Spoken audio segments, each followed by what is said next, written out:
invest in maintaining stringent processing conditions. You want to make semiconductor devices, for example,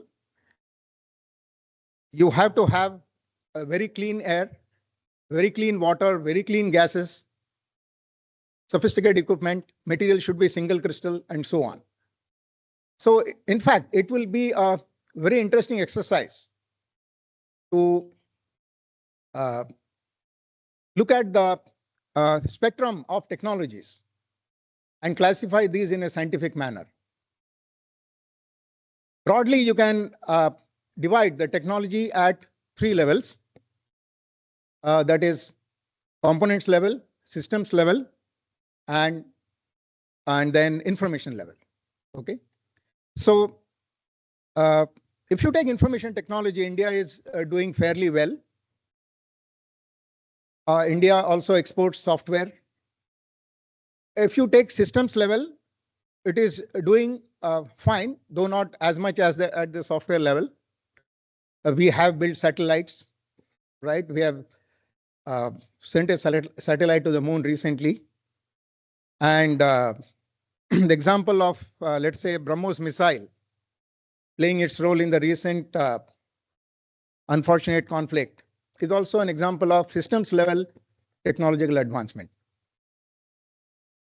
The third level is the components level. This level, however, we are not as strong as we should be. And that is one of the areas that we need to strengthen. So why is the components level technology? What is the difficulty with the components level technology? Much of the components level technology is materials technology. It has to do with materials. And unless you understand how the materials behave thoroughly, you cannot build components. That is why much of the chips, semiconductor chips that we use in our systems level, satellite, supercomputer, whatever you call, these are majority of these are imported. Majority of these are imported. So this is one area where we really have to strengthen. The countries which are leading in this area are those which have worked on materials for a long time. It has just so happened that when the rest of the world was working on materials and developing their knowledge about this, we were under a foreign rule, and therefore our research was not properly guided. We, to some extent, got disconnected. So that is what I would like to say, that we need to strengthen components level technology if we want to be among the countries which are leaders in technology. I think with these few words, I welcome you again, all of you, and let us look forward to the talk by our chief speaker. Just before I came, I was asking him about the story of the BrahMos missile. I hope he will repeat the story for all of us, at least for a few minutes, what is all about it. Thank you.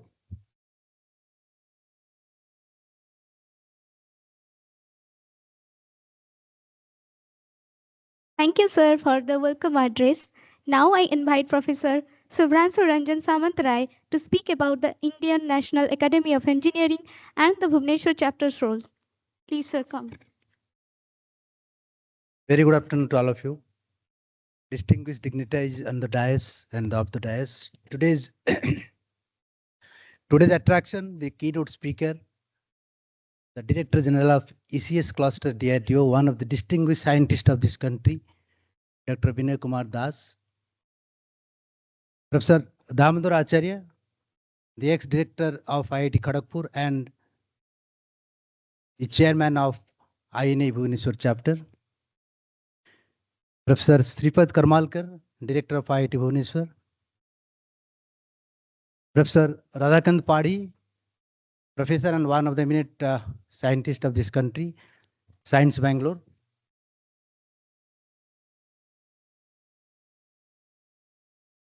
have Dr. Vijay Krishna, the PIC of this institute, PIC seminar. The delegates, the students, the research scholars, the faculty members of this institute and from Niger's or other institutes. Distinguished INA Fellows, Professor Ghosh, Director Niger, Professor B.K. Misra, ex-Director IIT Kharagpur and IIT Goa, and the distinguished visiting Professor of IIT Bhubaneswar. We have Professor Mahanti, one of the distinguished professor of this country in Arthushan, Professor Ganpati Panda, the ex-director, deputy director of this institute, Professor P.K. Misra, sitting with us, spent a good amount of time with us. Thank you very much for joining this program. One of the fourth program that we are conducting since last 1 week from the mandate of Technology Day from Indian National Academy of Engineering. I will throw some lights on Indian Academy of Engineering, established in 1987, 38 years back. It includes most of the distinguished engineers and scientists as fellows and members, covering all spectrums of engineering and applications. INA functions as an apex body and promotes the practice of engineering and technology and the related sciences for their application to solve problems of national importance. The Academy also provides forum for futuristic planning for country's development, requiring engineering and technological inputs, and brings together specialists from different fields, looking at the emerging needs of this country time to time. Also, INA looks forward for devising policy and recommendations on different verticals of engineering applications in this country.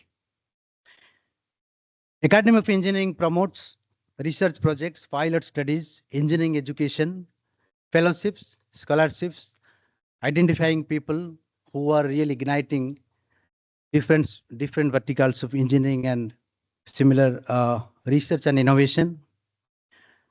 INA identifies very distinguished persons, scientists, engineers of this country as fellows.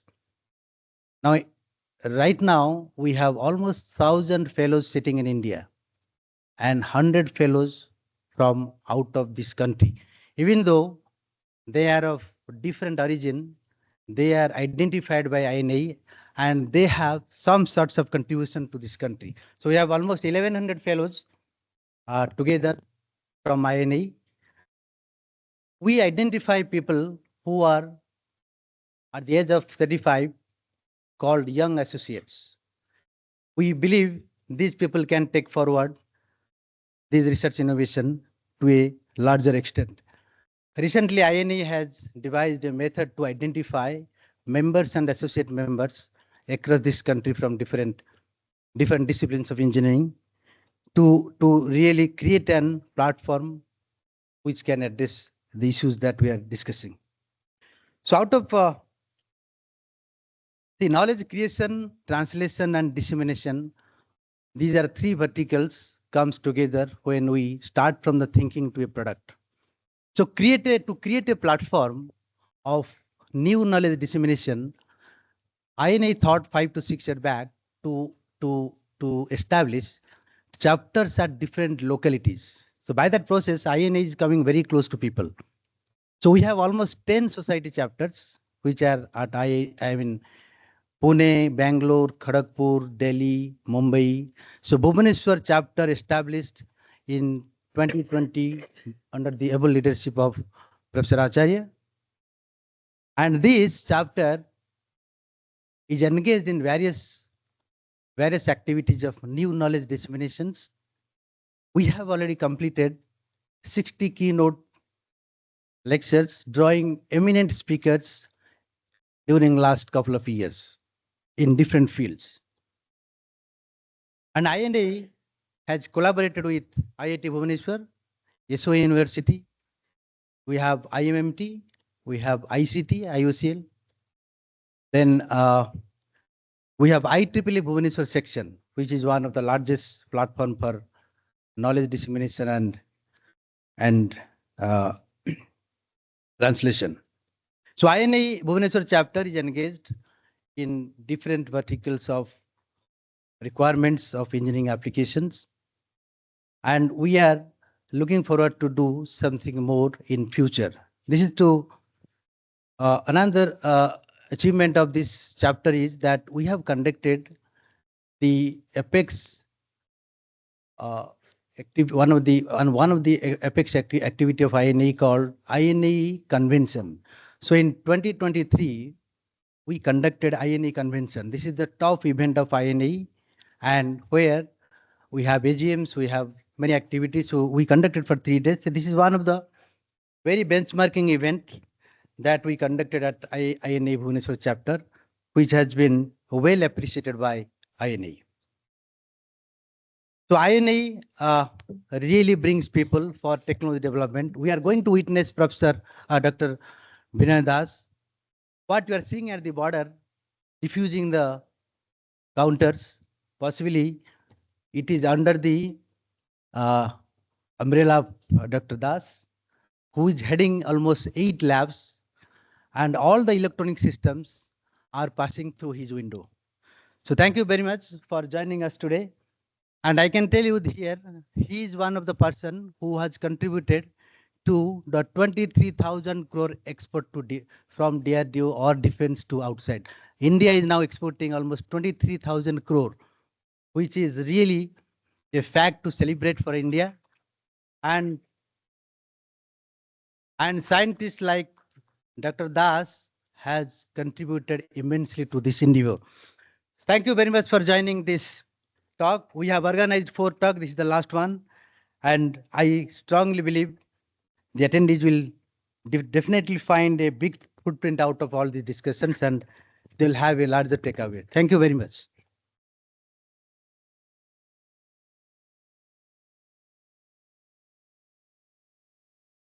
Thank you, sir, for these insightful words. To take us through this journey of National Technology Day lecture series in Bhubaneswar, I welcome Professor Damodar Acharya Sir, Chairman INAE Bhubaneswar chapter, to share his thoughts.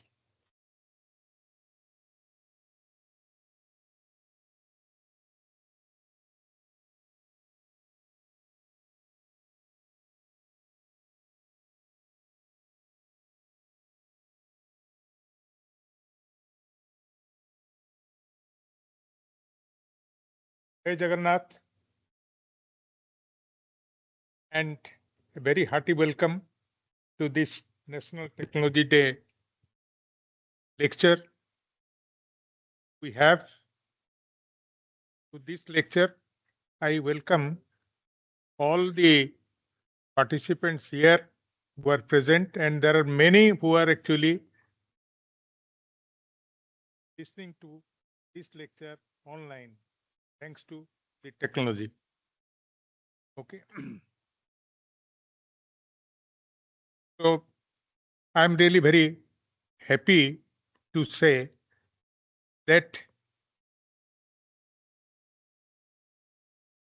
the INA Bhubaneswar chapter, which is one of the youngest chapter of INA, has been given the responsibility of conducting the National Technology Day in a befitting manner. So, for this lecture, we really organized 4 different lectures in 4 institutions, and these institutions are all helping INA Bhubaneswar chapter to whatever that actually have done so far. As our Professor Subhranshu Samantarai, he told that we have conducted almost 60 lectures by very eminent experts, not only from India, but also from abroad. And all of them are actually recorded. They are available on YouTube. Anybody actually who will be interested to listen to them, we will be very happy to share this thing. And even they are also available with INA headquarters, Delhi. And also we conducted the National N1 Convention of INA in a very grand way in Bhubaneswar. I think on recognition of all these things, INA headquarters have asked us to conduct this National Technology Day lectures. Now, as you know, National Technology Day is celebrated to commemorate the Pokhran blast in 1998, and that was the first demonstration of technology in a meaningful way, which brought actually a lot of laurels to this country. And that was, and this, the then Prime Minister Atal Bihari Vajpayee, he declared that it should be National Technology Day. And that is what actually we are commemorating now. So here, I am really very happy to say that the 4 lectures which we have conducted, the first one is related to the atomic energy and its peaceful use. And this was actually given by Dr. A.K. Tyagi. He is the head of Homi Bhabha National Institute of BARC. And his title was Sustainable Development Role of Nuclear Science and Technology.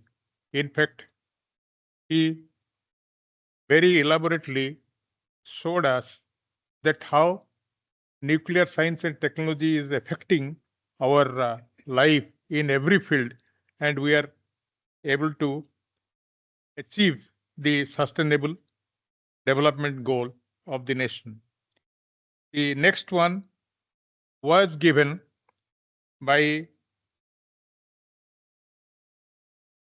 Padma Shri Dr. Kota Harinarayan, former Vice Chancellor of University of Hyderabad, and he conceived the very concept of actually this light combat aircraft, and he was the chief designer and architect of this.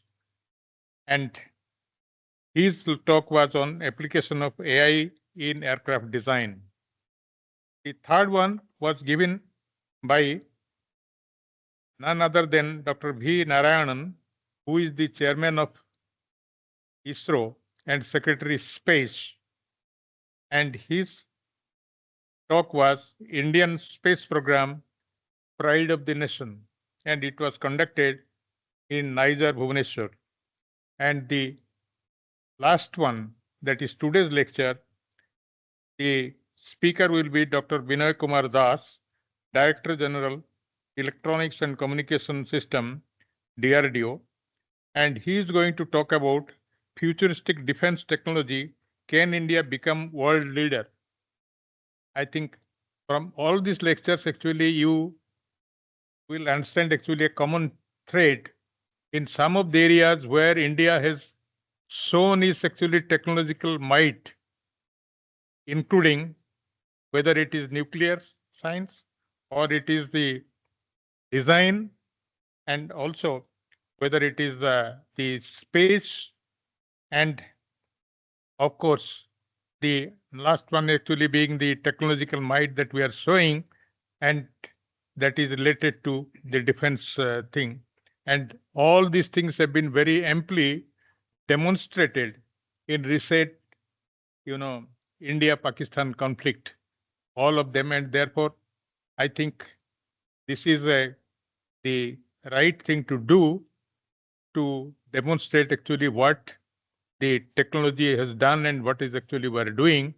Of course, many times we only say that when there is a success, we say that is actually success of the science.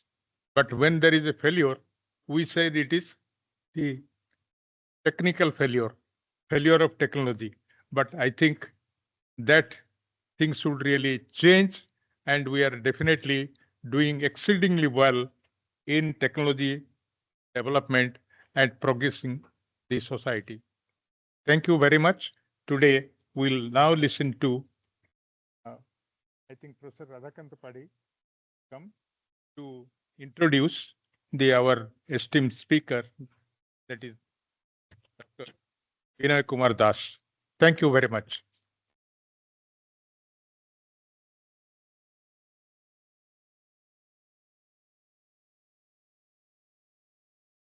Some people standing here.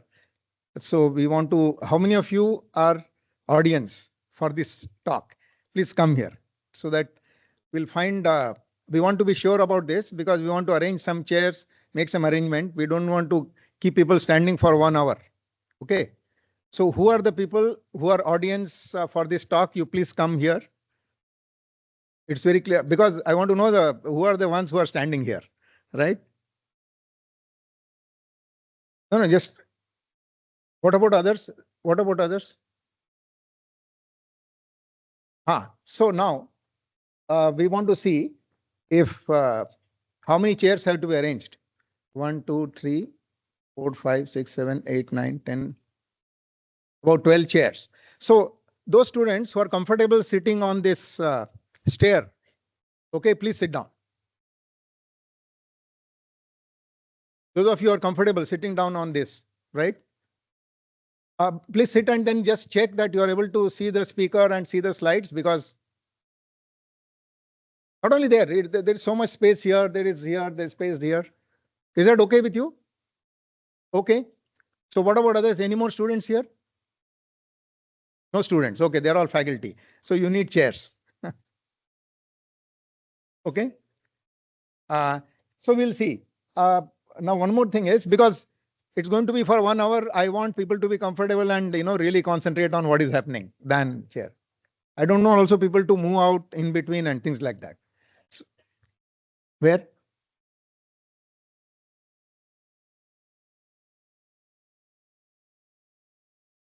So Professor Satyam, let us give him a big hand. So even I don't mind sitting like that, very frankly, because many times that is more comfortable. Yeah. So please make yourself comfortable here. Those we'll bring chairs anyway, but otherwise, yeah. Okay. So another thing is now about the sofas. So are people comfortable? Sir, are you comfortable?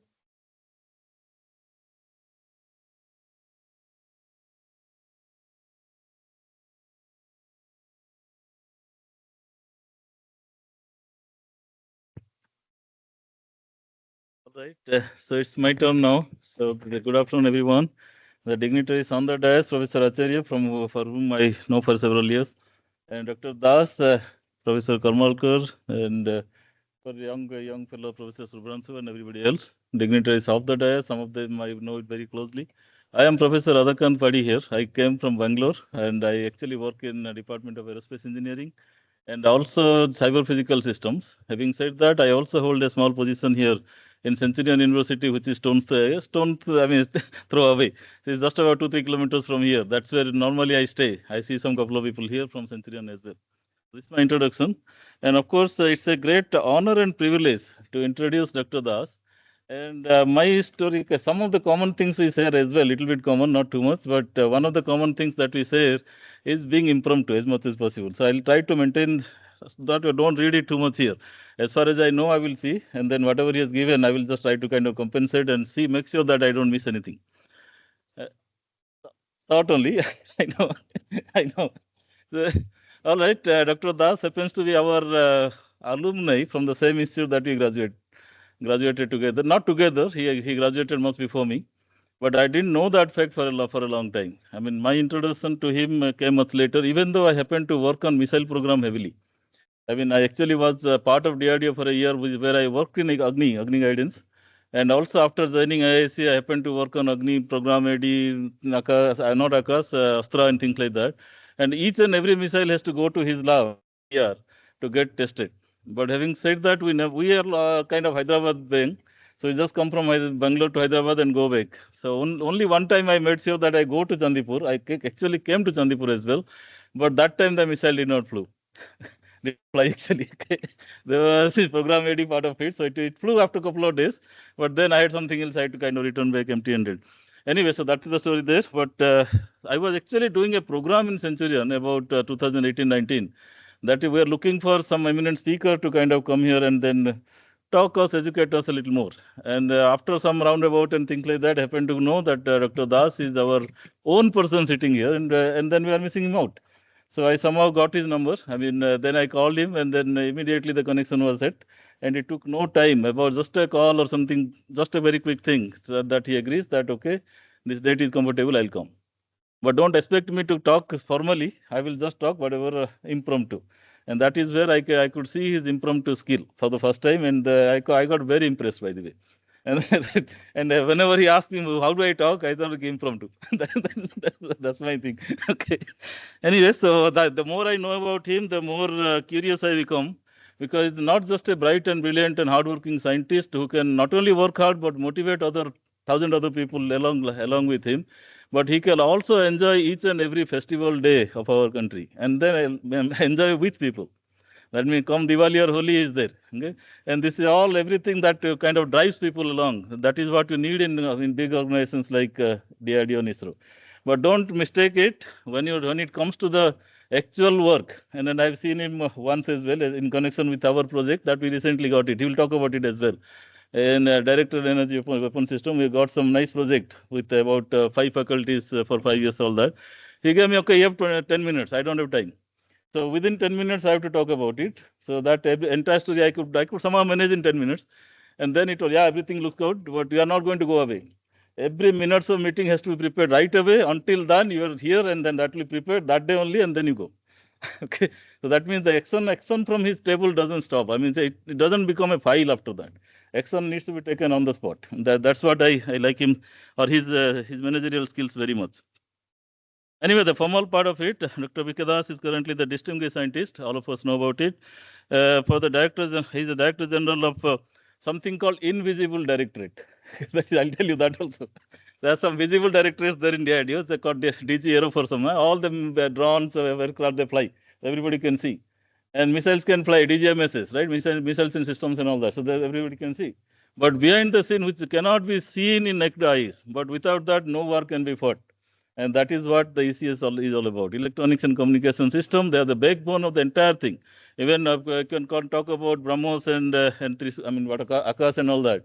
But behind the scene, what actually worked very tremendously and tirelessly is actually the ECS system. And he's going to talk a lot about it, hopefully, today. So he is instrumental in developing complex radar systems, electronic warfare systems, software-defined radios, electro-optics for various platforms, directed energy weapon systems for non-conventional warfare. And also remember, the future warfare is all about smartness, and then war of economy, all that he's also again going to talk about today. And going back a little bit, what is not written here as well, like he has been quite a brilliant scientist, by the brilliant student as well. So he was GATE 99.97 percentile. I came to know today. Okay, from there onwards. And then you talk about, this class topper. I mean, the entire student topper in Burla as well, Kharagpur as well, Masters, PhD, Best Thesis Award, and also whatnot actually. There was a time when Dr. Kalam used to get kind of very jittery that he is not the person who is going to stay in DRDO. But look at him, he has actually not only stayed DRDO, but enabled DRDO quite a lot actually. All right, so moving on, he has gone several things for his contribution in defense technology. He has number of national and international awards. He has got 12 patents, more than 200 publications, and of course 4 more patents are got added last year. He has got 2 doctorate of honorary doctorates, one from BPUT right here, the other one is from Amity. Hopefully many more will come. And then he is, as Subramsu also told, he is quite a bit passionate about getting industry, academia, and DRDO together. And that's what these DIA centers are all about. And he is continuing, his energy is boundless, actually, limitless. I mean, you can, he's one of the scientists, very top ranked scientists, never gets, never stops in when I give a SMS to him or WhatsApp to him. Immediately the response comes immediately. I mean, I don't know how many scientists he must be responding actually. So that is the type of energy that we see. And each and every festival, I think on behalf of him, I will rather invite all of you to join him wherever possible. And in fact, I have been inviting him to give talks in IIC Bangalore. So he has not been finding time for that. So I told, okay, if you are not finding time, then wherever you are giving talk, I'll go there.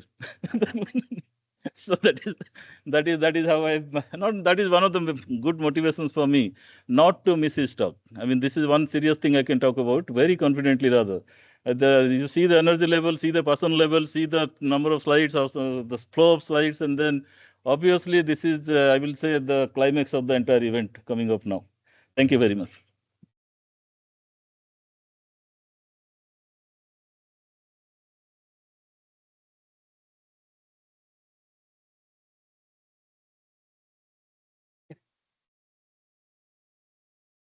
Okay. Yes, sir. Don't mind. Sir, please. See,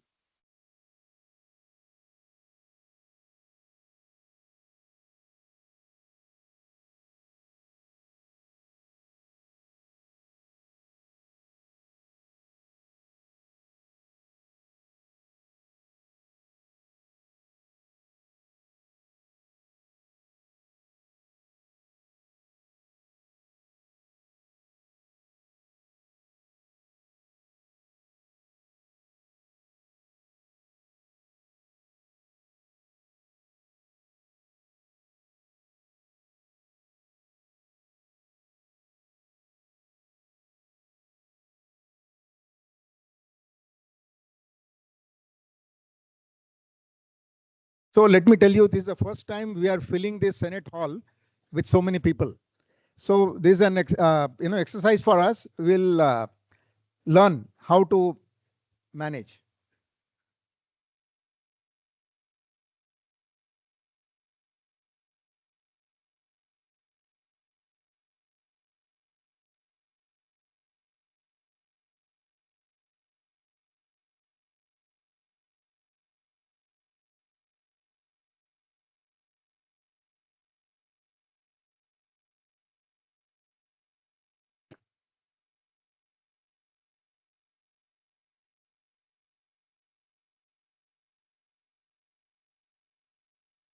Good afternoon, ladies and gentlemen.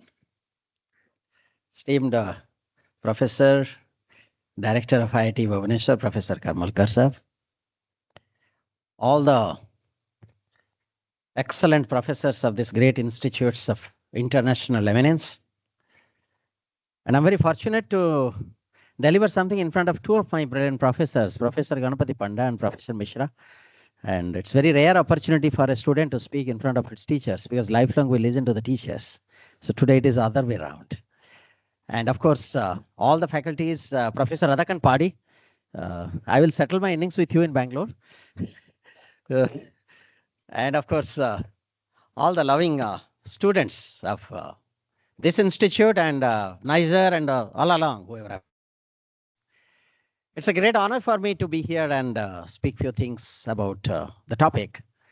But prior to that, actually, wherever I go, I speak less, I learn more.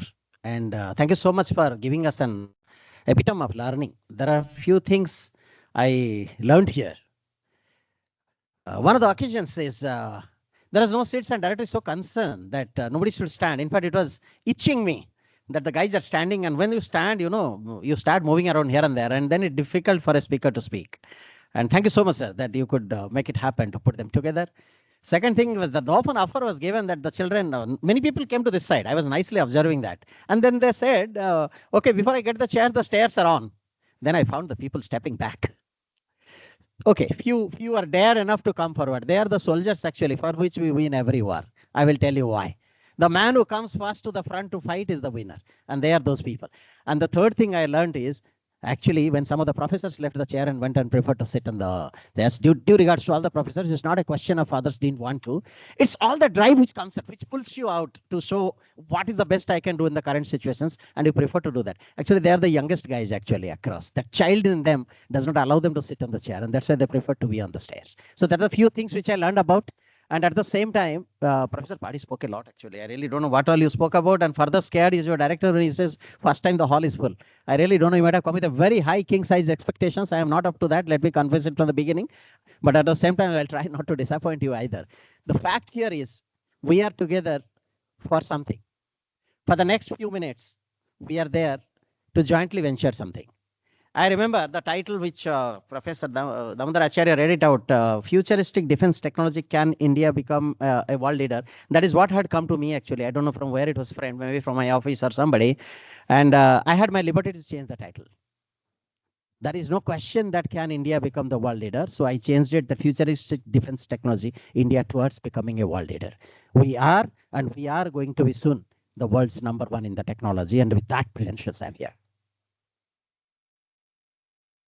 Friends, let me confess something before I forget. When I sat in the director's chamber, he asked me one question, that if you are covering this topic, then don't answer me now. Otherwise, you have to answer me now. That is, we are all curious to know about BrahMos. And I'm an emotional speaker, and I know I never prefer slides. And today morning also about some 2 hours talk I gave somewhere, OUTR. It was impromptu talk like that. And I can speak for hours, for the days, for the months, if at least one guy is there sitting to listen to me. But the problem for me to speak with the slides, because the whole reason is your entire thing gets वो कैद हो जाता है उस screen में, तो इसलिए मैं थोड़ा अवॉइड करना चाहता हूं. बट यहाँ it was a formal talk, so I thought, and in front of so many professors I can't play around, so I thought let me be safe to have some slides. So that is why there are some slides. I don't know what I will talk and where slides will go. Please pardon me if I am going talking something and slides is something else. Slides will be available anywhere. That is not, none of the slides are so creative that I have made everything myself. I would have also read from somewhere and made it. But what is more important for you to listen to what I speak. I think that's all. Let us focus it about. So I thought, before I forget, because I requested 2 of the professors remind me, because it is director IIT's order that I must touch BrahMos, and in the flow of the event, if I forget it, then he's going to kill me. So I thought, let me first complete that.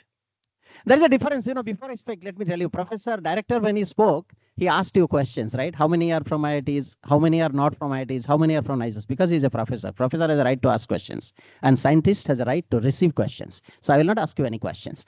At the end, you remind me, if anybody has got any doubt, couple of questions you can ask me about, okay? So let me tell you about BrahMos, because I know so much of you are talking about BrahMos. I know why. You also know why.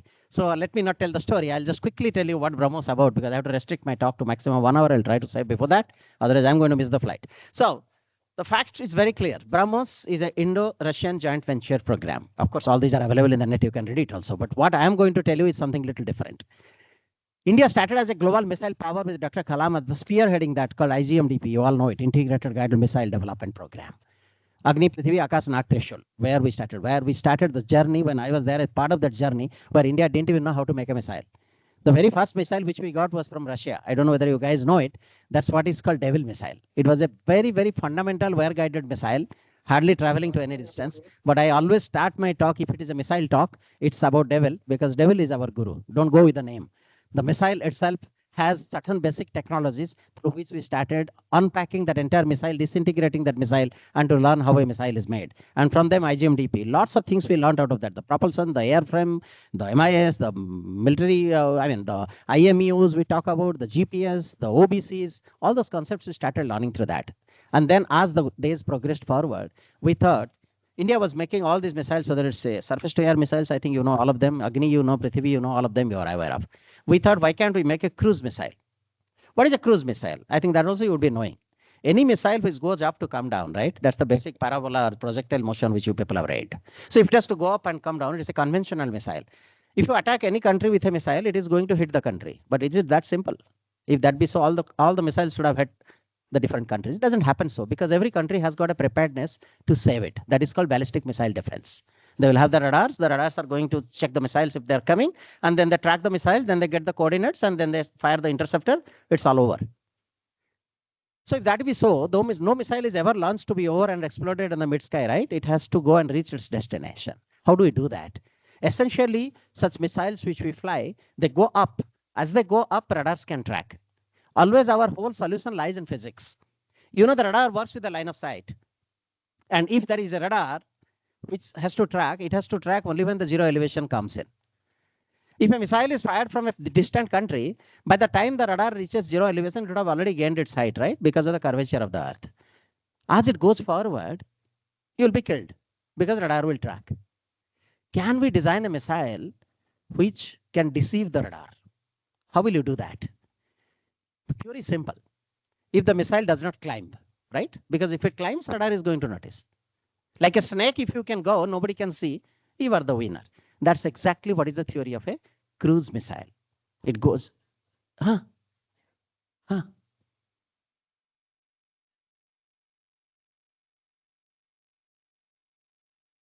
come to that. Good question. Wonderful question.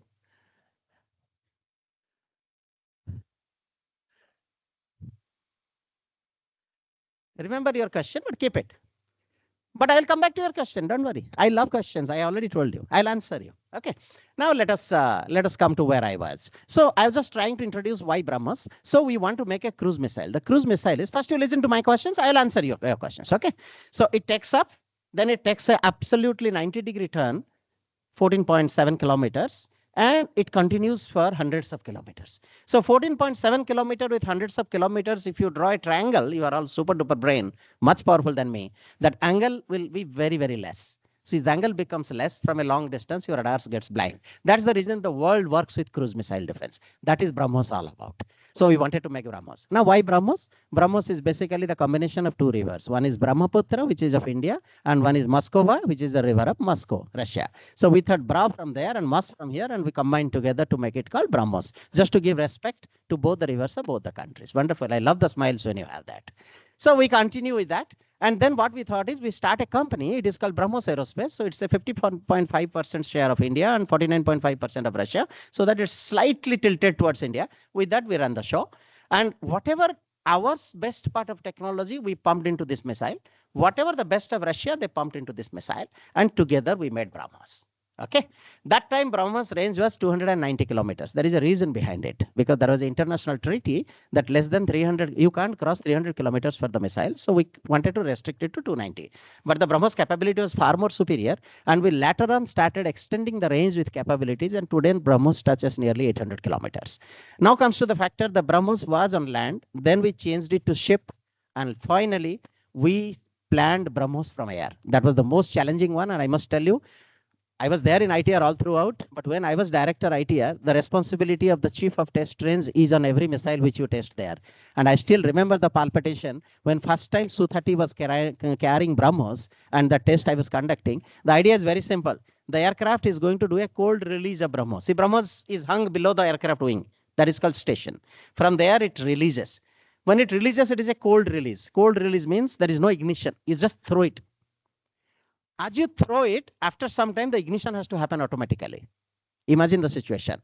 And as the ignition happens, the BrahMos has to pitch up because it is reference zero. It has to pitch up, gain that height, and then go forward. Imagine the Su-30 is releasing, cold launch has happened. Imagine for a moment that the ignition does not happen. Then what happens? Entire BrahMos fall on the ground and it's an explosion. And second thing, if it ignites and goes up and Su-30 is crossing, you are imagining that situation. So what a criticality we handled. It is vibrant in my mind now when I was on the control console and we were trying to test fire these missiles. And to the thrill of all of us, it was a beautiful cold release, super ignition. Su-30 had to have a absolutely way back with a high maneuver, and missile has flown across its destinations.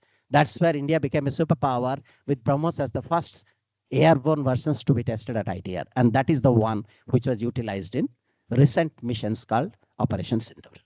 Okay, thank you so much. There was one other thing I wanted to cover before, but doesn't matter. Let me, yeah. If you look at today, why are we looking at India? There was a time when India was looked down. Indians are the people who don't know much of the technology. Indians are the people who have to borrow the systems to test their missiles. Morning, I was explaining my narration in OUTR that in 22nd May, that was yesterday, 22nd May 1989, I don't know how many of you remember, that was the day when the first Agni was launched from ITR and I was there, AE-01. And that time, all the systems are borrowed systems. From borrowed nation, today, we have become a nation of superpowers with all the kind of technologies in a journey of 35 years. Today, the test range has got all its instrumentations on its own and all the technologies on its own and the missiles on its own, radars of its own, and every systems of its own. That is the transformation of India happened in last 3 decades, friends. It's only because of not only DRDO, industries, academia, startups, MSMEs, and 1.4 billion people's hope that we were able to reach where we are today. The journey has just started. The journey has just started for a very simple reason. Defense opportunities are going in next 10 years to be $138 billion. I hate statistics. नींद आता है figures देखने से, but बर्दाश्त करिएगा थोड़ी देर के लिए क्योंकि this shows how India is going to be a roaring power. Aerospace sector alone is $26 billion US. We have a huge target for defense export. I wish to tell you, friends, today India is becoming a very, very strong economy. Today, India is going to be a global economic power. not just because we are stopping import. More important is we are accelerating our export. And with the popularity which BrahMos has gained, popularities which Akash has gained recently, surface to air missile, with the popularity which anti-drone systems have gained recently, you can see how the West is on pain and how the world is on thrill that how much of the systems they can buy from India. Today, India, if it is going forward as a great country to go to the next systems, we have all this because we have got a strong technology. We have got the foreign direct investments, which is pumping up from 49% to 74%.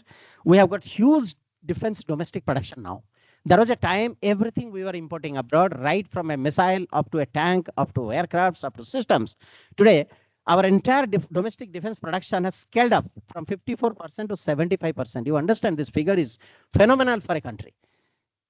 3/4 of the defense requirement is being produced out of the country. It is only 1/4 which is going for import, and probably sooner we are going to close that gap. We are the third highest military spender still. This is a very, very scary situation because India wants to spend money, but more on domestic market is a great economy, less on international market, power comes in. We had a 10-fold increase in exports. Just to give you some figures, in 13-14, we are only 686 crores.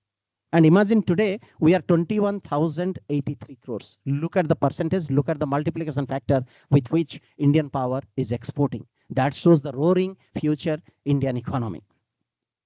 About 85 countries were exporting, 100 firms are involved in defense exports, so on and so forth. So now, if you look at the military expenditure, I have already told you the figures, and defense exports, if you see what a kind of a figure it is.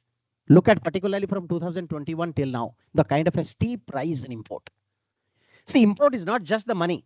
Import is the trust of others on our technology power. That is what is a great sign for any country to grow in future. And that happens because of the technology odyssey, which we are carrying forward today. Having said that, we are one of the generations we are so lucky to see 2 live wars continuing. You know both of them, at least there are many, but the most important one is the Russia-Ukraine, and the other one is the Israeli and Gaza. If you look at them, you'll understand the entire warfare is changing today. If you look at the past, it was a muscular fight with the muscles. Then it was a fight with the tanks and ammunitions. Then probably came the fight with the missiles. Then came the technology war, which is very prevalent for today's day's function. National Technology Day. You understand the meaning of it. 11th May 1998, I think Professor has already said. I'll tell you a very small story before I come back to this topic. I was in IT at that time, of course. मेरे से ज़्यादा आपको पता होगा क्योंकि कोई एक movie release हुआ था जिसमें आपने देखा होगा वो पूरा कहानी. It was a reality. Of course, it was depicted in a filmy manner in that movie. When this was done, this was one of the top secret missions where everybody was in its different incarnation there, and the trial was going on. And to defuse the trial, which was happened in Pokhran, I was there in ITR where we are conducting a missile trial there. One Trishul missile was fired on the same day so that the entire focus shifts to ITR, and that's the time we conduct this trial. That was the whole reason behind defining that. I think that is what was depicted. I had seen that movie. And with that, when we had that huge Pokhran blast, the name of that program was Mission Shakti. I think you are all familiar with that. Because India has become a power. India has become a global power, a nuclear power, and a power so much reconnaissance that the world will be scared to look at India. And that's the reason probably so many years we are celebrating, so much so which is going on technology. And that is where India won the war, a war of technology. We have made Agni 5,000 kilometers. We have made ballistic missile defense. We have made air defense program. We have made so many programs today. But it's not that all these missiles we are launching every day. Then why do we make such missiles? Strength commands strength. You have to show your power. To show the power, power lies in technology. And that is the reason all of those technologies are demonstrated when the time is ripe enough and when that particular technology was to be shown. Professor Padi was disappointed that when I was director of ITR, he came and that missile was not launched. We don't launch missiles to show to professors. We launch missiles to show the eminence of technology which India has, and when the time is ripe enough, the missile takes off. And that's the reason till along all those technologies which we have shown to show to the world map, here is a roaring country called India who is leading the Indian technology war. But having said so, again the war definition has changed, friends. Now from technology war, we have graduated to something called the war of economics. I'll tell you why it is called the war of economics, when especially it is Russia-Ukraine. Nobody thought the Russia-Ukraine war can continue beyond a week, because Ukraine is a small country and hardly can defend anything of Russia, and probably it will all be over. But imagine now, third year, fourth year, it's still running. It is running because it is a power of economy. Which country can afford how much? You launch a missile, the other guy launches another missile. You launch something, the other guy counterattacks. This continues. But this is not decide who is going to win, who is going to lose. Practically, both the countries are depleting in their economy because they are losing missiles after missiles. Of course, still how Ukraine is sustaining, all of you know. I can tell it on this public platform. But the fact still remains that if we can have certain systems which can countercut all the attack missiles which comes, yet we don't lose our missiles, yet we don't lose our economy, that is called the war of wisdom of winning of economy. You must have seen, if you look at the lessons learned from the Ukraine war, one of the most important was the cyber attack. That is called the Fox Blade. It is made of the Trojan horse. It is so simple. You just create a small code and you start throwing it and you defunct the entire software of the other countries. That's called the cyber attack. There is another one very, very important, which is called the tiny drone war. You know, the huge monsters of Russian tanks became defunct with a top attack drone, because no tank was ever prepared for an attack from the top. Tank is a horizontal device. We attack face to face. We never prepared for an attack from the top. So the tiny drones can create nuisance to the gigantic tanks. It shows that it's the tactics which wins over technology. It is the mind which is win over power to win the war. That's the war of the future, friends. And why I'm triggering all that to this young mind is essentially to learn these lessons from Gaza, from Ukraine, how the entire AI system controls, how the entire software controls, how the simple cracking of cyber controls. And these days, people win the war even without launching a single missile. That's the kind of a sequence which has happened in these days. And if you are preparing our country for the futuristic war, friends, this is broadly the scenario where we look at. No doubt, tanks are still there, missiles are still there. But if you look at these slides, probably every single technology is depicted here. Today, a missile comes to you to attack. How do you protect yourself? Through your radars, right? Because your radars will track the missiles and then they will launch the counter missiles. Then the attack happens to the radar. That is what is called anti-radiation missiles, which India has already developed, called NGRM, New Generation Anti-Radiation Missile. So what they do, whenever a radar comes tracking you, your missile attacks the radar first to destroy the complete air defense of the country. How it does it? I'll give you a small scenario, you will understand. A radar tracks because it pumps the microwave out, right? You all agree with me? So that microwave goes and hits to the target and comes back, and that is the reason radar gets the target data. And when it comes from a missile, then the radar gets its position, then the commands the counter missiles through interceptor. Interceptor is guided through the same radar again. Then both of them are merged together. Then it comes to the interceptor's seeker. Then the seeker is a tiny radar inside the missile. It comes to the zone of targets and then it hits and destroys the target. That is the simple theory of ballistic missile defense. In this whole system, if you want to defunct a country, first thing is to kill the radar. So killing radar is very easy. You know why? Because radar, like a fool, tells its position by pumping the microwave out. So the moment the microwave comes out, it is so easy for any element, electronic intelligence system to understand from where the radiation is coming. And as you locate the radiation, you know the direction finding also, that from this particular direction, that is enough. Guide your anti-radiation missiles towards that direction, and that's all. Radar will look at that missile, and that is so fast and so attack that you get inside and kill the radar. Then how do we save ourselves? This is where technology comes into play. If you analyze, because you are all students, why the radar lost its life? Because the radar was pumping power. That's the reason. Can we think of a radar which without pumping power can still track? That's called stealth radar. You'll be very happy to know. As you go down in the frequency, your detection becomes more difficult. And today, we are going to develop, we're almost there to develop India's first stealth radar on a very different frequency band. And there is something which is called absolute green radar. I'll give you two concepts today. The radar which is called passive radar, which does not release microwave but still track. It will look very crazy for you, but it is a fact. It does. It does with various technologies. One I told you by reducing the frequency is technology number one. There is a second technology with which we make such radars that it does not pump any energy, but still it tracks. That's called quantum radar. It's going to the futuristic radar. Maybe 10 years from now, it will come one day. We are already working on such technology. And there is a third radar. I have a very favorite radar of mine. I don't know how many radars we have made, but that radar I have named as green radar. I named it as green radar because green is a symbol of, peace and shanti and no emission. So we are on zero emission one. It is simply a passive radar. You'll be surprised to know how it works. It works on a very simple theory. There are a lot of HF stations there, right? But from where aap log gana sunte ho na, HF stations. So it starts throwing a lot of microwaves around. So when your object is tracked, something will go there, reflect and come back to you. Keep your receiver in such a vantage position that it receives all those scattered energy from across those HF stations. We don't care from where it comes. We compute it back and predict and position it. We'll be very proud to know India has made that technology. We have developed that radar, and that radar is already proven. That's going to be the survival kit for our armed forces, where we can track everybody. Nobody will know where we are. These are the very interesting stories. If I keep on talking, I will lose time. I have something to speak further. मैं सोचा talk खत्म हो गया. Okay, friends, if we look at the war, let me tell you, some of the slides I was making yesterday night, crazy about it, so don't go about my sequence. These are certain technologies. I wanted to give a glimpse of it since it is a national technology.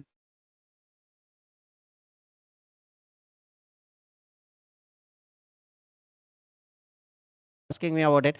Very most important thing in a war, if you look at, is defense.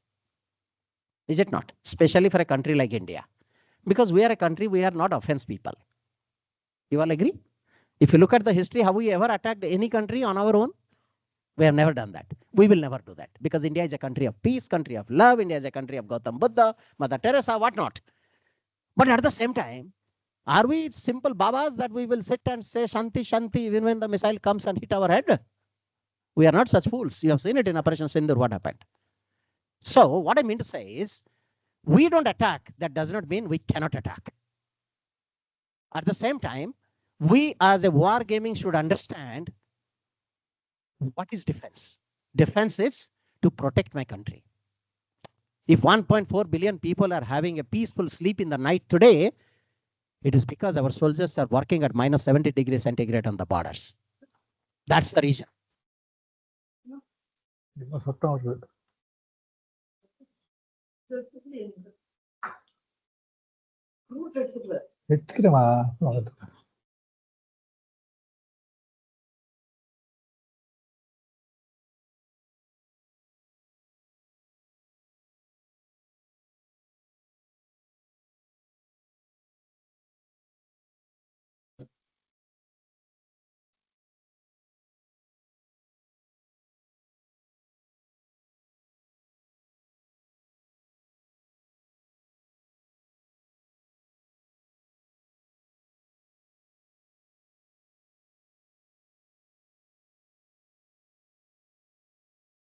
Good. That is gone.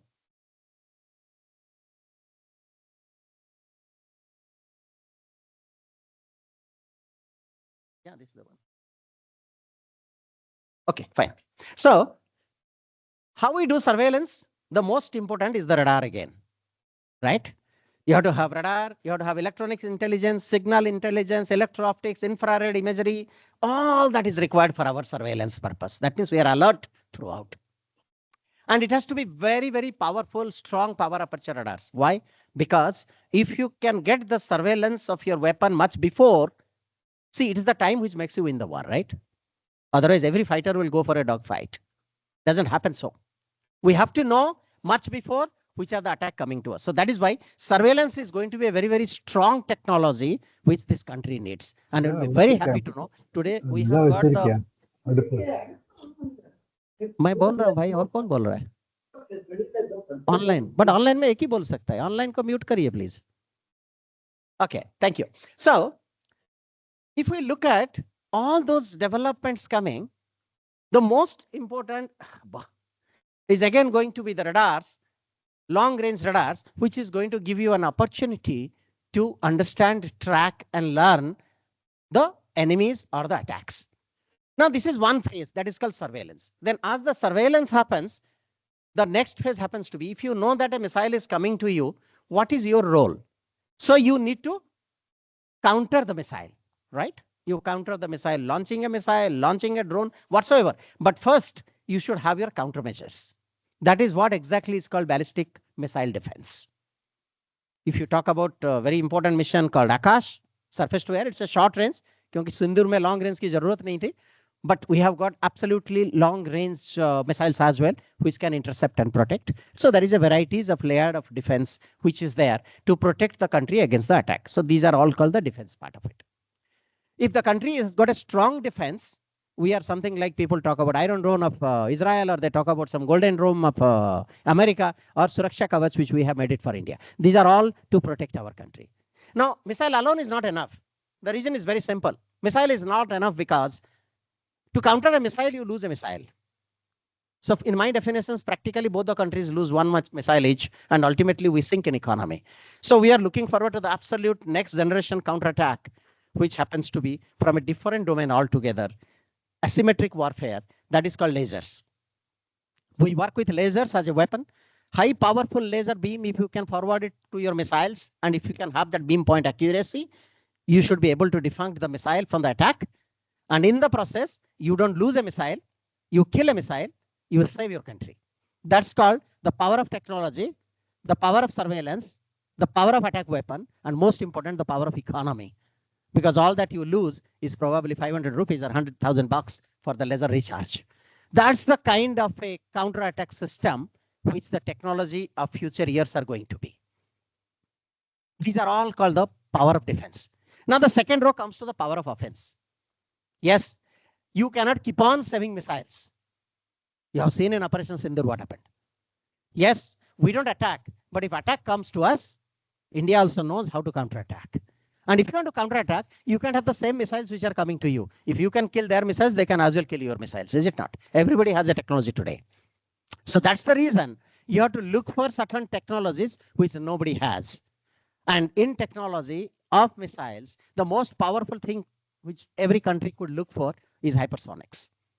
Because as the speed becomes very strong and as the height becomes low with cruise, your radars will be defunct, your attack time will be very strong, and you are going to reach your destination faster. So our offense are going to be cruise missiles, intercontinental ballistic missile, anti-radiation missiles, anti-satellite missile. What is anti-satellite missile? You all have heard about Mission Shakti Part 2, ASAT, in 2019, when Indian-made missile has destroyed its own satellite to show its power that India can attack the space. And that was the first attempt to be the first country in the world to intercept its own satellite through its own made missile systems. That's the kind of a power India has. And future is going to be space power. The war of future is going to be with the space.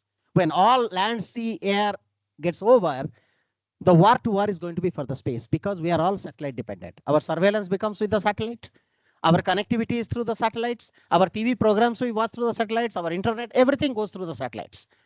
So the best attack is don't attack anybody on the land, because collateral damage is going to be too much. In today's war, nobody wants for a collateral damage. So the futuristic war is going to be when we attack the satellites.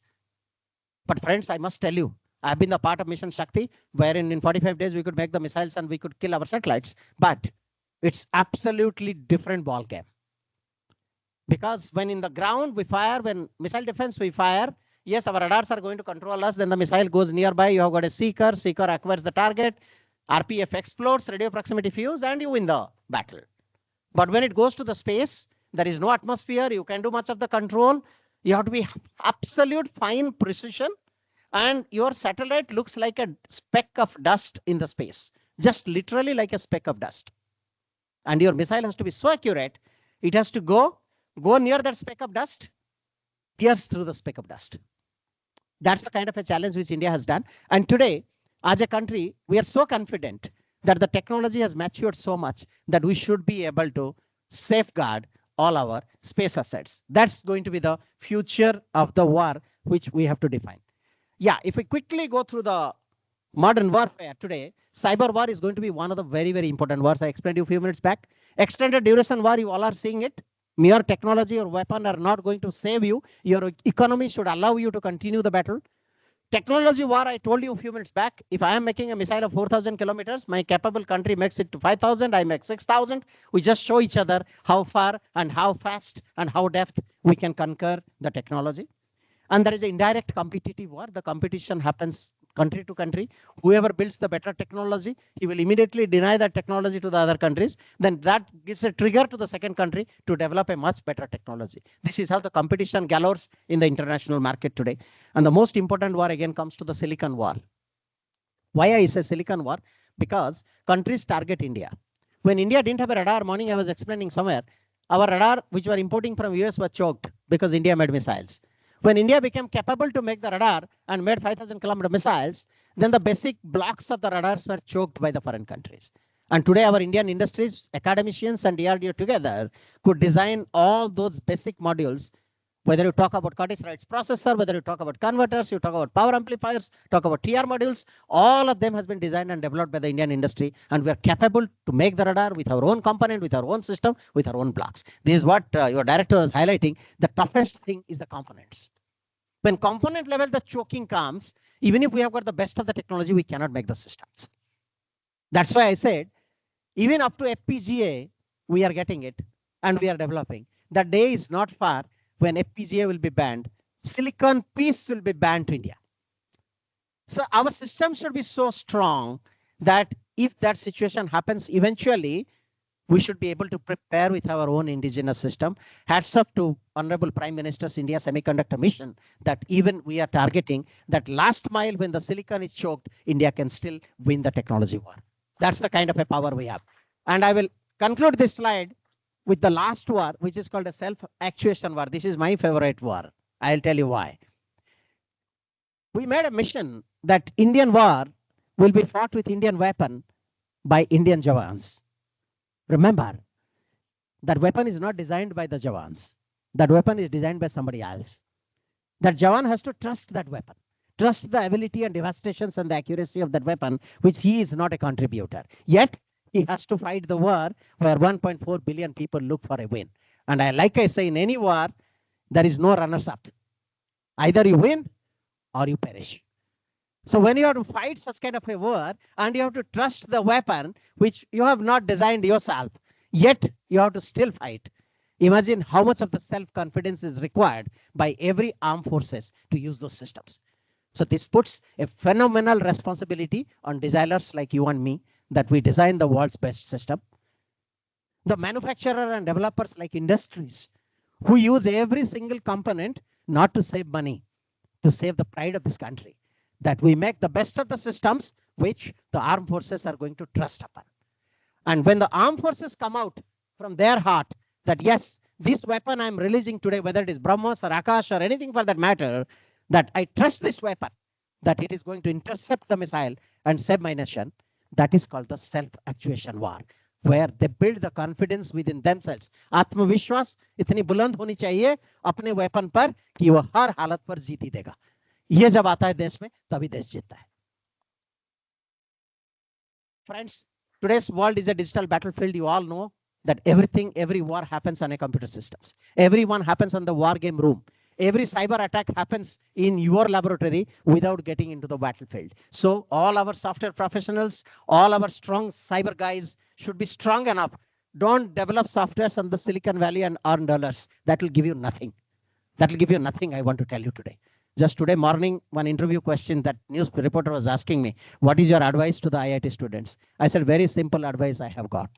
Yes, no doubt they have spent money to buy books, go to the coaching centers to earn the seat. But that money which they spend is a minuscule against what just 1.4 billion people have when an IIT graduate enters into this college. That you come out to develop such technology where my country will have a pride that I am the world leader. Friends, while leaving this institute, don't forget this commitment to go out and earn dollars. Somebody said, our professor said, Kalam had a doubt. Yes, Kalam had a strong doubt. A gold medalist of 1987 can never stay back in this country. Today, with pride, I tell you, I would have been probably a multi-millionaire in the United States, but nobody would have looked at me because every third fellow would have been a multi-millionaire there. If I am here, I have spent my 37 years to contribute for my country, and 1.4 billion people love me. No dollar can buy this. And that's for you all that contribute back to this country. Cyber warfare, I have explained you. Space warfare, I have already explained you. Other day I was in Russia. I'll tell you, we are having a very, very important topic to discuss. That today the technology has gone so mesmerizing. I'll tell you, you'll be thrilled about it. You have got a satellite of your own. A foreign satellite comes near you. From that satellite, one extended robotic arm comes out. It goes close to your satellite, pulls your satellite and throws apart in space. It's not a story. It's a reality. That much the technologies have gone forward. But friends, if you have to do that, two things. Yes, we can protect that rogue fellow by launching our anti-satellite missiles, no doubt about it. But for that, first you should know that there is a satellite coming in. How do you know that? That is called SSA, Space Situational Awareness. Deep space radar for thousands of kilometers, so you have to plan. You have to deploy all across the latitudes so that at every moment we become vigilant about what is happening across in the farther space, that we win the space war. Remember my statement today, days is not far where every battle will be fought in the space, no more on the cross borders. These are all the technologies for the space warfare. Very, very important one. I think you are familiar with this technology, that our soldiers with their body, mind cannot fight the war alone. So we empower them with additional weapons, additional technology, additional systems, and whatnot. Yeah, one slide. This is my favorite slide, so I'll take a little bit on that. Why should we stop import and have the self-reliance? Yes, to make India, very important is to make India free from export control. Because I remember when we were importing systems from US, when I launched Agni, they said that I will give you systems provided you sign up that you can't make technology or missiles beyond 300 kilometers. That's why BrahMos we made first with 290, because it was a Russian agreement. But the fact is, Indian brains are the most powerful brain.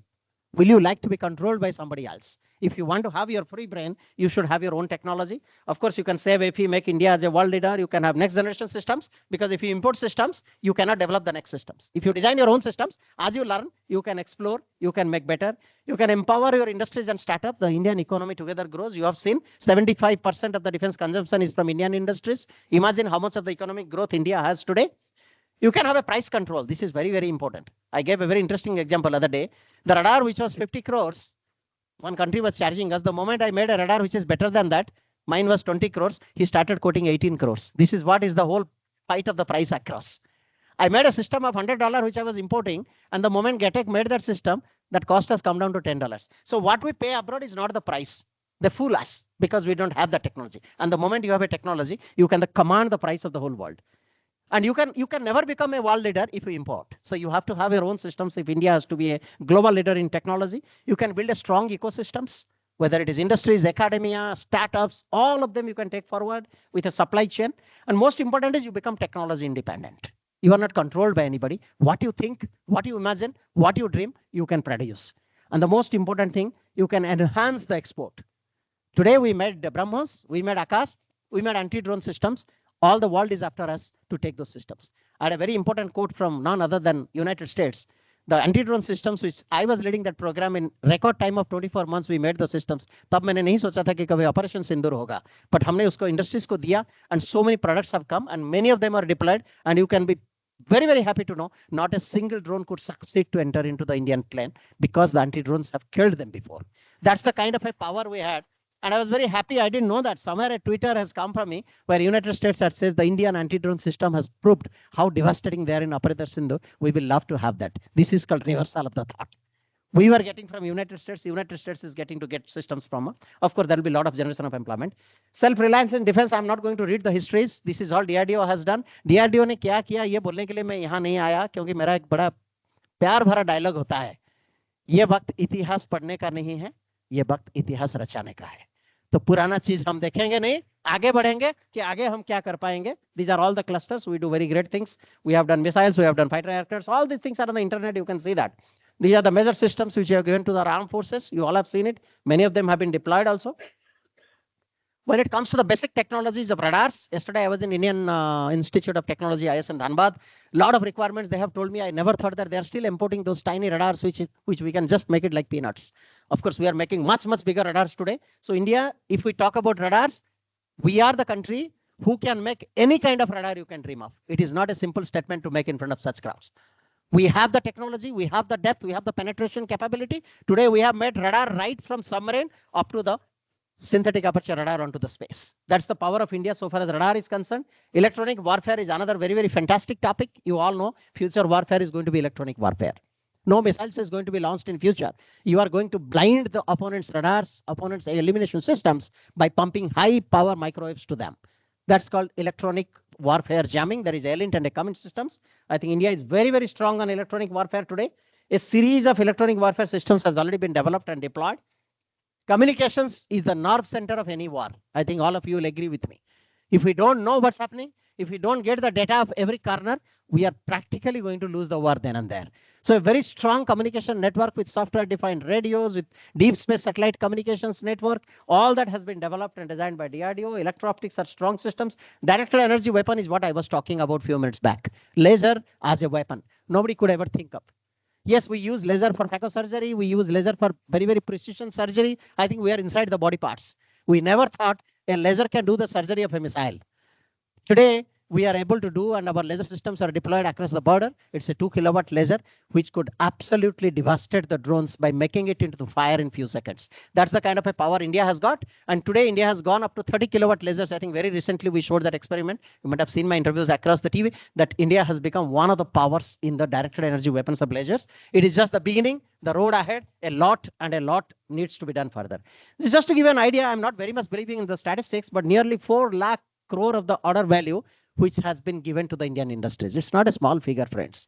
4 lakh crores our Indian industries are developing for us. Okay, I'm only a designer. DRDO does only R&D. Entire systems are manufactured by Indian industries. But I'll give you a simple trick. बच्चों को पता नहीं होगा कि मेरा simple हिसाब है. जो प्राइस हिंदुस्तान में चीज बनता है ना, उसको अगर लीगली आप इंपोर्ट करोगे तो 3 गुना लगता है.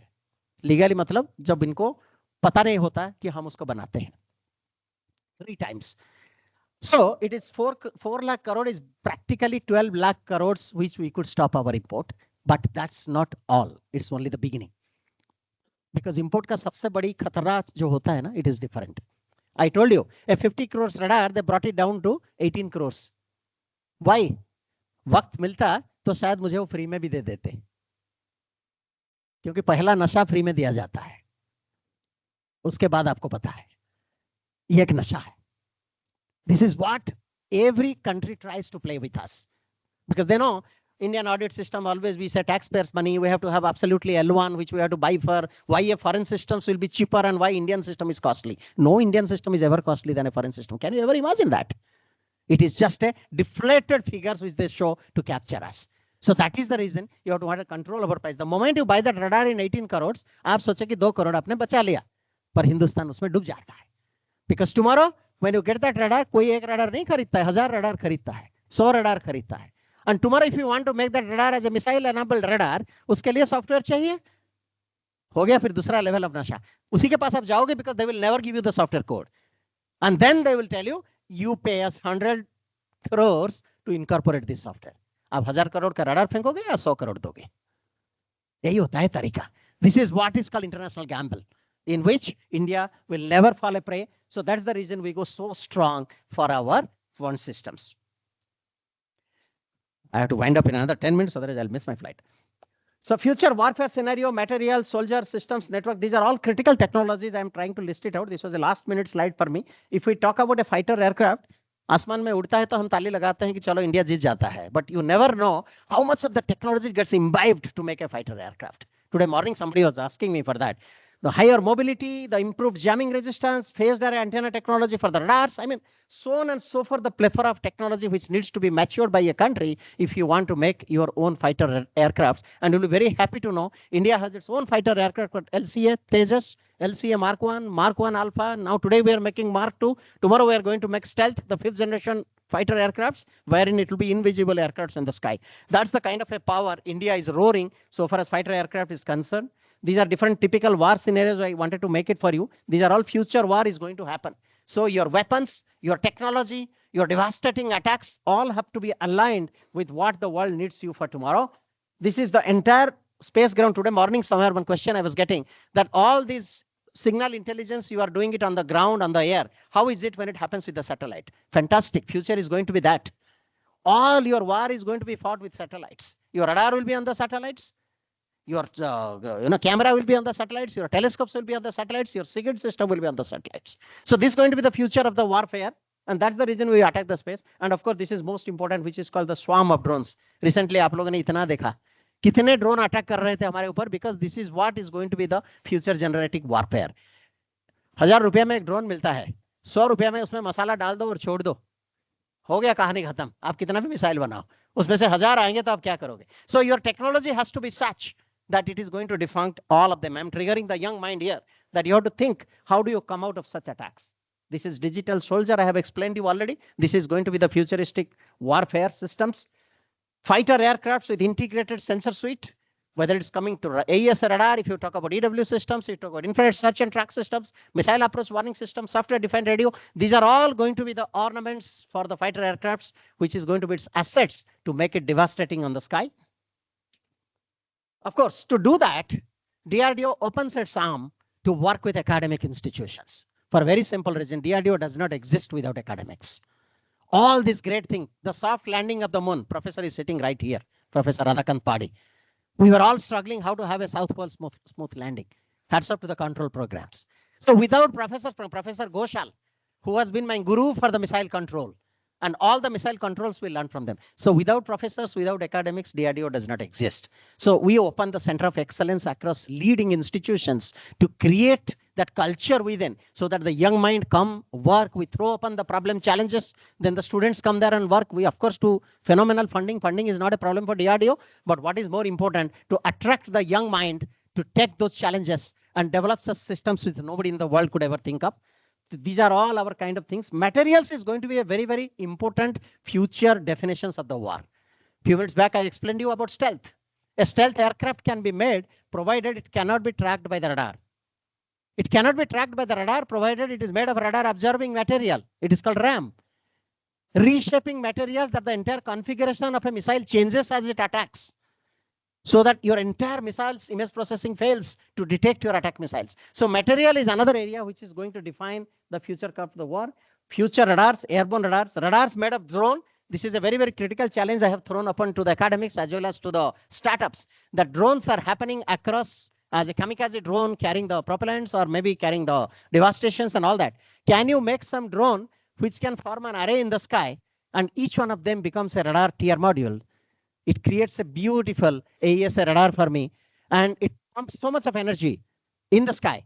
And the moment the missile comes near, it completely disintegrates, vanishes in the sky. That's the kind of a warfare. That's the kind of a futuristic radar I'm looking up to, friends, from all of you. We are working this. Nobody in the world has it this now. And probably the day we make, India will be the world leader in invisible radar, which I'm confident will make it happen. These are for the EW also, the similar such systems which we are working forward. Lots and lots on EW, electronics warfare, sensor technology, radomes. Radomes are going to be very, very important challenges for the future. You understand what is called radome? It protects the aircrafts from the front inside which our system works. And of course, thermal technologies. Similarly, for communications, there is a huge, huge challenge ahead with all class of data links. It's a network-centric warfare which is going to happen in future.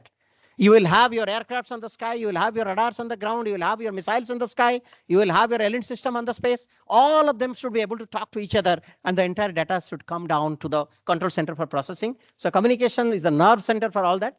And this is, of course, direct energy weapon and the laser. I have explained you this. And this is very important, called optronic shield or Suraksha Kavach, which I was telling you. People most understand it when I say that word which I hate. That's called Iron Dome, because we still follow Israelis. This is something which protects your country with absolute electro-optic shields, that any attack comes, it detects it from hundreds of kilometers away. Pinpoint accuracy finds out where the missile is coming, commands the missile center to release the counter missile and destroys it on the space. That's the kind of a technology to protect our critical assets we are working today. And having said all that, multi-sensor data fusion, I think IIT may be working on this kind of programs. There's so many sensors. I told you in a fighter aircraft, there will be a radar, there will be EW, there will be electro-optics, there will be infrared search and track, there will be missile approach warning, all of them together. And a fighter, when he fights a battle, he has got a split second to decide. He's a human like you and me, right? He's not a robot. Can he decide? So what we need to do is you have to converse all those data together and serve it like a salad, mix of all fruits, so that he just looks at the plates and wins it up. That's what, in a simple word called multi-sensor data fusion, we're working. Internet of military things. This is going to be the future of the technology today. India is looking forward to. Digital twin. This is a very, very important concept. I think most of you might be already working here. That today, if I make a radar, I need a fighter aircraft to prove it. Which country will afford to have so many fighter aircrafts to prove so many sensors in sky? So can we cut down the utilization of fighter aircrafts by doing certain strong simulations? That's exactly what is called digital twin. We create a fighter aircraft invisible, put our radars there, do all the testings, qualify the radar. After everything gets ready, we do the actual firing.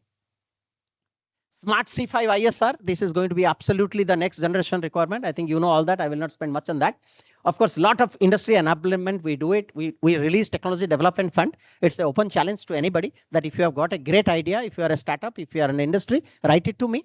We fund up to 10 crores. And today we have enhanced it to 50 crores per system. And many companies are coming and working with us. And if you can really develop a product, money will not be your limit as well. We at DRDO are there to support you. Dare to dream is a very, very important challenge. Any one of you, 1.4 billion Indian has a dare to dream. And if the dream of a great system, a great technology, which our defense forces needs, write it to us.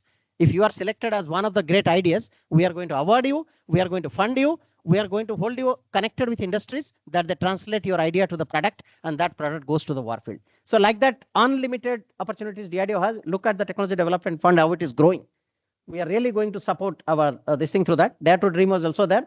Already Dare to dream 1.0 over, 2.0, 3.0, now 4.0. You see, so many individuals, so many startups are participating, and so many winners are there. This is a great opportunity for all of you to think that what we can do it. These are long-term directed research. 285 projects already we have executed at different IITs. And I'm very happy to say that this IIT, I myself have given about 10 projects to start with, and very happy that most of those projects are doing fantastic job today. And sooner you realize these projects and come forward, maybe God willing, we'll have a center of excellence here as well. So this is all is going to be the defense growth in future. As our growth increases, our budget also increases. 2.53 in 13-14. Today it is going to be 6.81. That's the kind of a lakh crore we are working forward. And this is what shows our self-reliance in defense. So India is going to be a global defense manufacturing hub. That global, it is not only Atmanirbhar Bharat, it is global because all the countries beyond India are looking forward to India to deliver them the weapon systems for the future.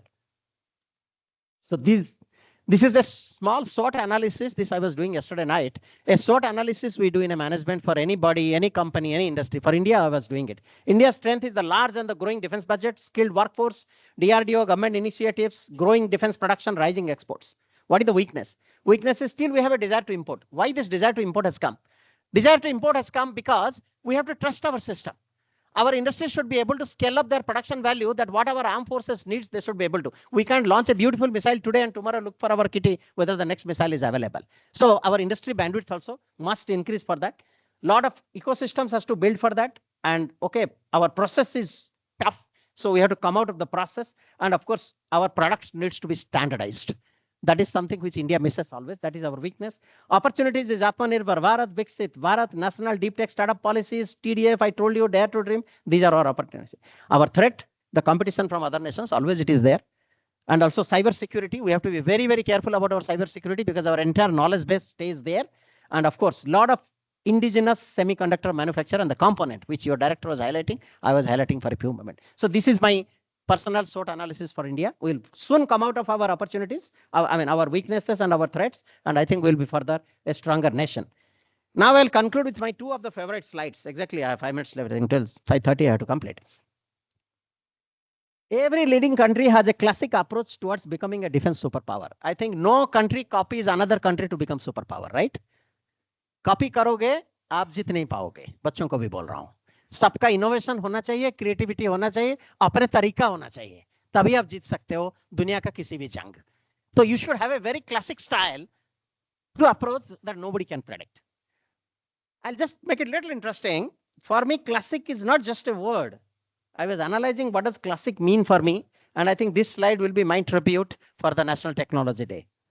My C stands for creativity for communications, covert communications, combat preparedness, convergence of technology, cyber war, cognitive system, command, communication, and control. These are the plethora of technology for my C. What does L stand for? Loitering munition, you all know about it, kamikaze drones. Laser as a DEW, I explained you just now. Long range hypersonic cruise missile, that also I explained. Lethal autonomous weapon systems called LOTS. The future war is going to be the battle of autonomy, let me tell you. We will not find a war with fighter pilot inside. Soon you are going to have unmanned fighters in the sky. You are going to have unmanned tank on the Registan, and you have to have a fight without any man in the loop. So that is why autonomy is going to be the future. So what does A stands for? Artificial intelligence, we all talk about. Asymmetric warfare, anti-access, anti-denial. Augmented reality and virtual reality. Additive manufacturing is going to be the futuristic technology. Analytics in video and data. Active denial system. And most important, automated robot turrets and autonomous system. They are going to decide and fight the war. What does my S stands for? Now you all can guess actually. Stealth system is going to win the war. I told you AMCA is going to the stealth. Sustainability is very important, which is going to win the war. Economy and sustainability. Every third day you cannot change your weapon. जैसे आप mobile फेंकते हो ना हर तीसरा दिन, ऐसा weapon नहीं फेंक सकते हम देश में, क्योंकि किसी भी वेपन 2-4 नहीं खरीदा जाता जैसे आप मोबाइल खरीदते हो. We purchase in stacks to maintain the necessity for the wartime. So if there is a system, sustainability of that system is most important. And swarming technology is going to define the future of the war. Why?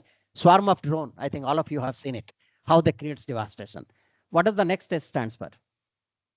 Space militarization. I explained you just now. The future war is going to be the space war.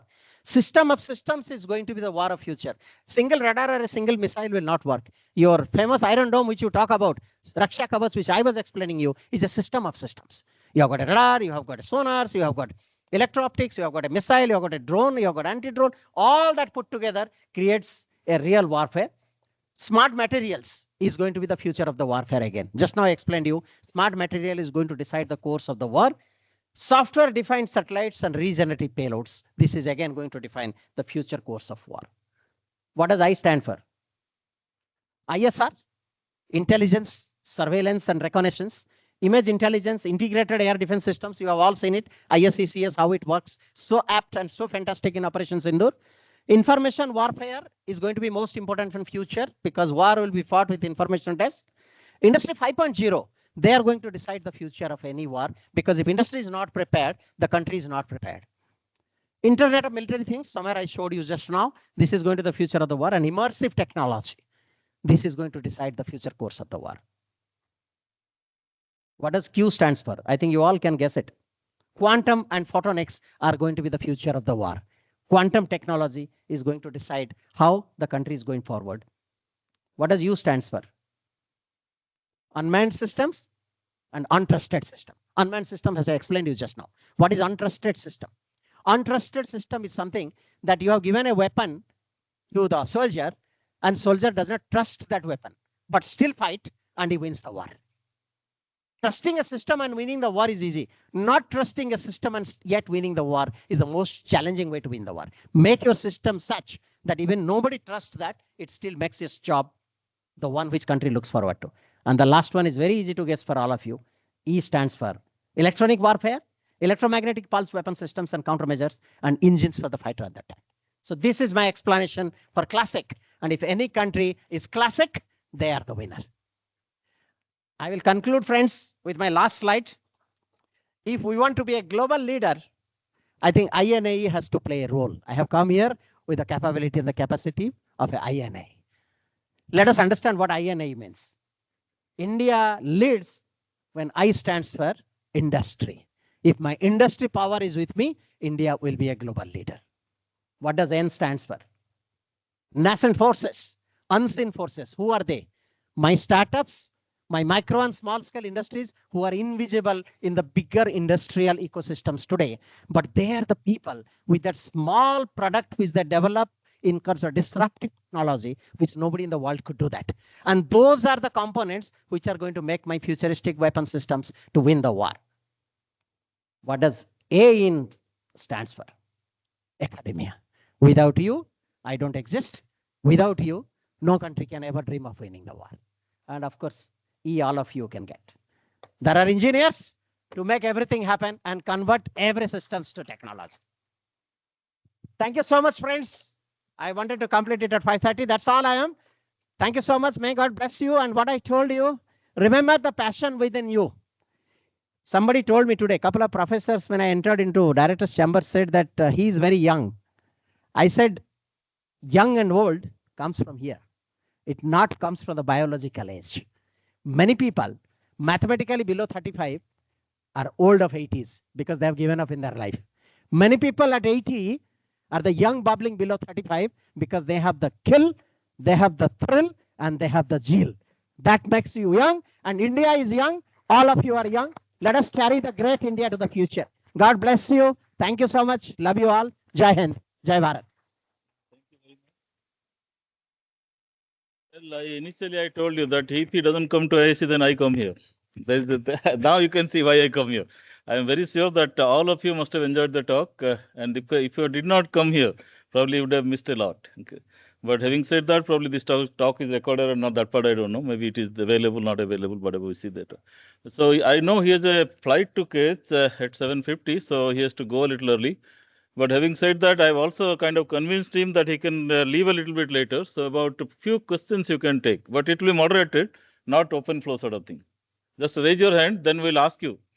The mics are there. Okay, fine. First one. Sarji.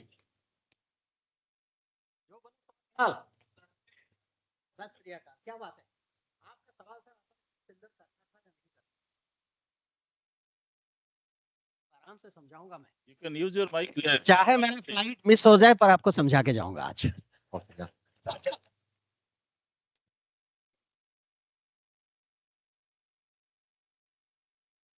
India is a country who loves peace.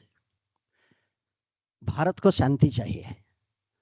अगर शांति को भारत में रखना है तो एक भी जंग लड़ने के लिए इंडिया पीछे नहीं हटता. जो चीज सबके सामने हुआ उसको अगर हमें दुनिया को बताना है कि हमें हमारे लोगों की फकर है, सिर्फ शांति बोल के फकर नहीं दिखा सकते.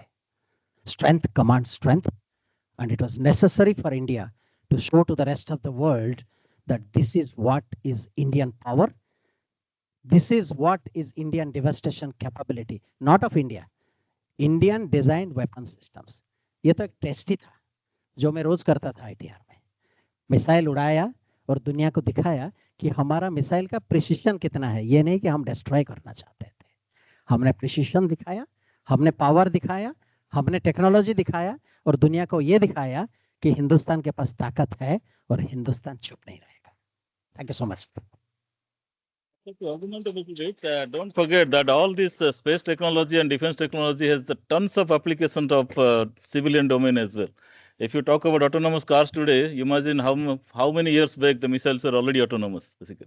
So think about all that. And of course, there are so many applications of all these advanced technology, classic technology, right? It covers almost everything there. So tons of applications of civilian usage anyway. He wants to ask a question. Turn on your mic and ask.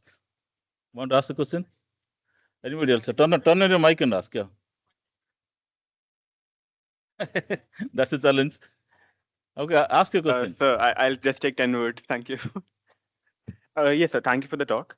So, I'm from Niger and I work in semiconductors. So, as you know, like when we look at Western nations, we see General Electric, companies like Lockheed Martin working at the very forefront of defense technology. In India, that ecosystem is still developing. So, as an aspiring, let's say, defense scientist or a defense engineer, should we aspire to go into government institutions like DRDO? Or is it better at this stage to, maybe make a startup or join the bubbling defense industry? Like, what is the differing opportunities available right now?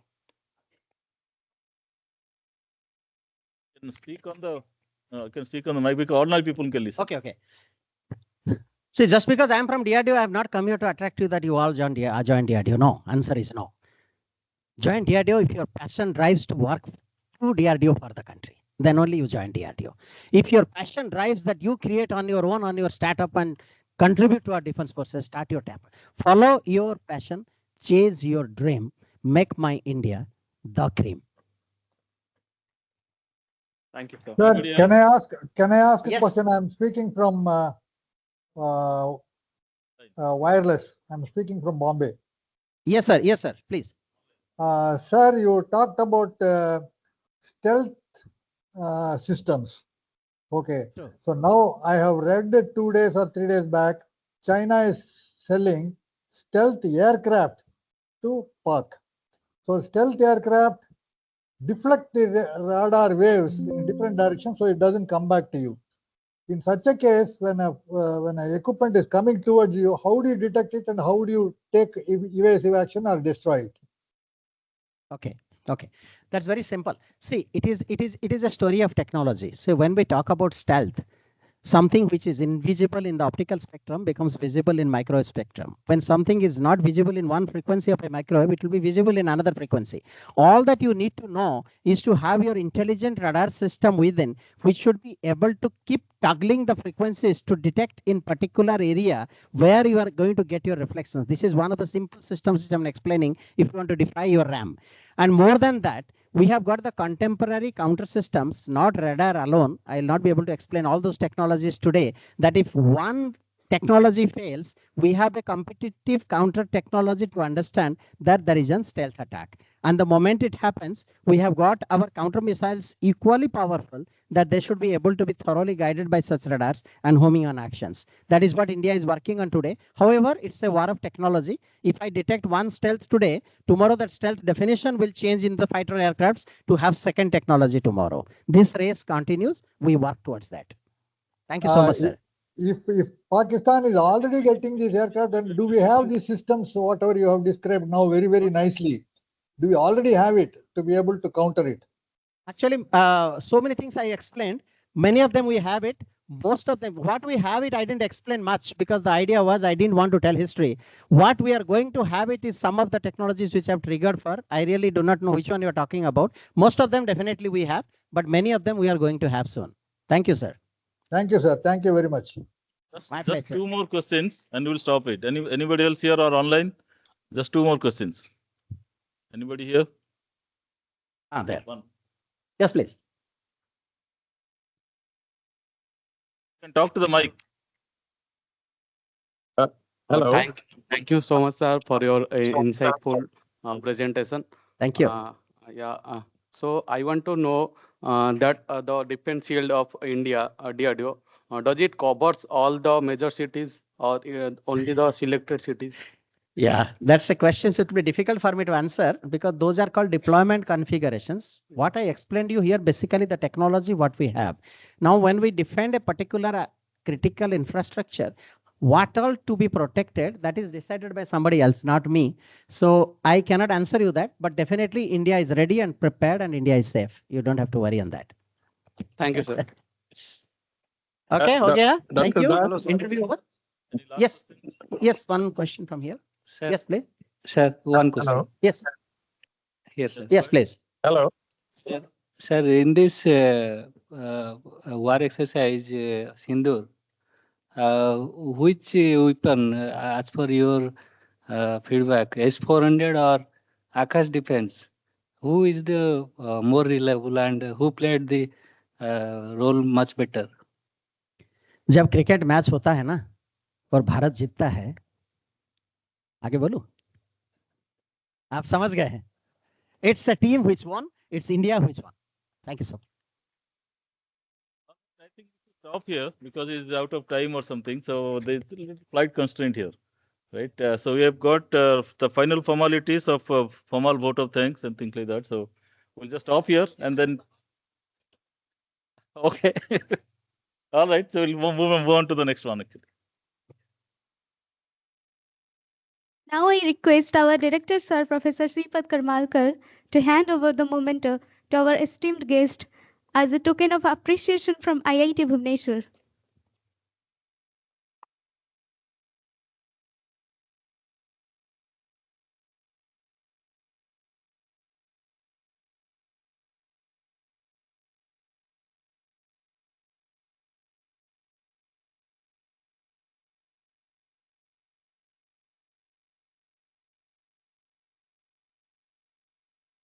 We have another.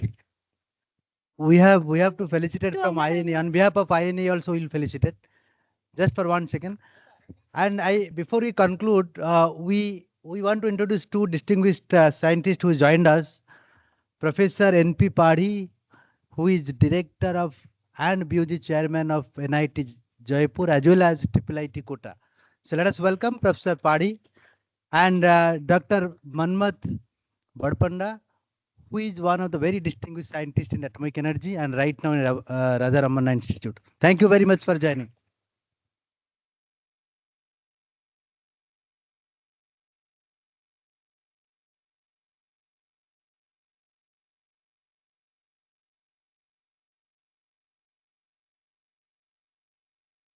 To honor our esteemed chief guest, we now proceed to felicitate Dr. Binay Kumar Das by INAE for his contributions and inspiring insights.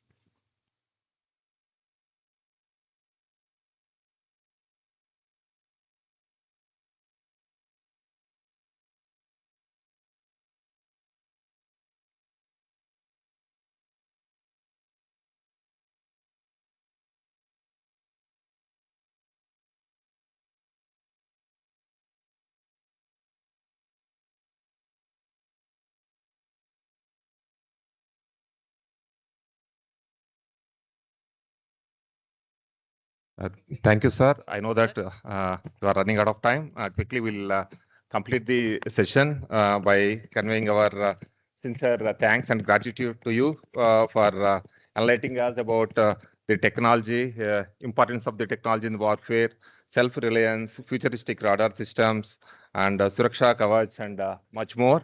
And thank you so much, sir, for your time and spending valuable time with us. And I also take this opportunity to thank our director, sir, for encouraging and supporting all the time for conducting such very interesting and important events. Thank you, sir. I also thank INAE Bhubaneswar chapter and its chairman, Professor Acharya, and other staff, office bearers for choosing this institute for conducting National Technology Day, distinguished lecture 4 here. Thank you so much. I also sincerely thank CIT team, engineering section, transportation team, and all other departments for providing all needful support and excellent support. Thank you so much. My thanks to media persons as well. And a big thanks to all the participants who are present here. And we'll conclude this by a national anthem, please.